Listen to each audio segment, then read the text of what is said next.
بسم الله الرحمن الرحیم. سلامونه او نیکی هیلی. ډیر خوشاله ما بالکل علامه صاحب خبره وکړه. زه تخبیه ته پاول ځل باندې راغلی ما خدا نه مخصوصوم چې زه پاول ځل راغلم ځکه چې دلته ټول پښتانه دي او زیات پکې قام پاله خلک دي، بالخصوص ما پکې د خپل قام خلک مومن پکې زیات دي. دلته ما سره ملاو شو، ډیر زیات خوشاله او ما ستاسو دا نظم او ضبط چې ګورم نو ما ته اندازه کیږي چې د دې خلکو څومره ښه تربیت شوی دی، څومره مشاعرو ته چې موږ لاړ شو نو د نظم او ضبط په حوالې باندې دلته یو خاص ملګری ولاړ وي، هغه وخت په وخت دا خبره کوي چې د نظم او ضبط حوالې سره خیال وساتئ، د نظم او ضبط حوالې سره.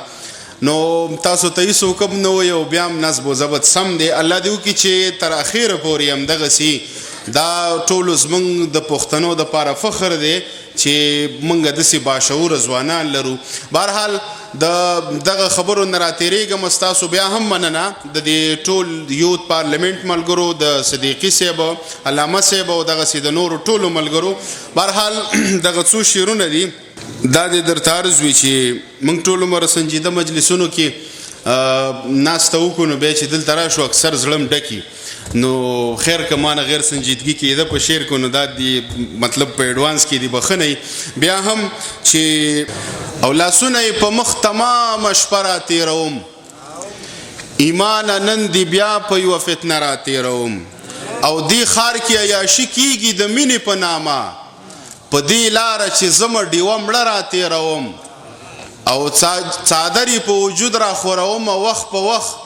یو ښکلی ځان سره لکه وسله راتېروم.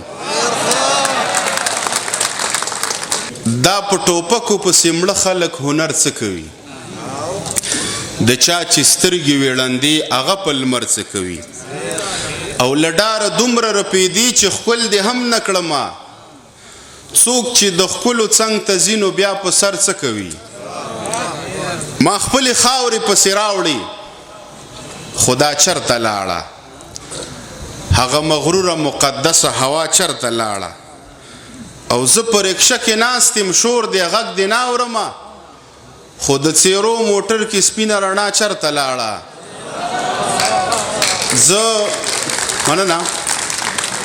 زه په رکشه کې ناست یم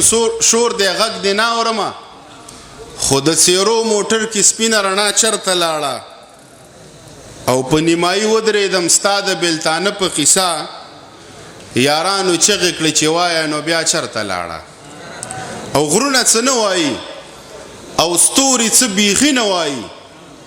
ما ته سپین سترګې هوا حال د ورک لالي نه وایي، ستا مخ به ستایم د خپل مات زړه به څه نه وایمه،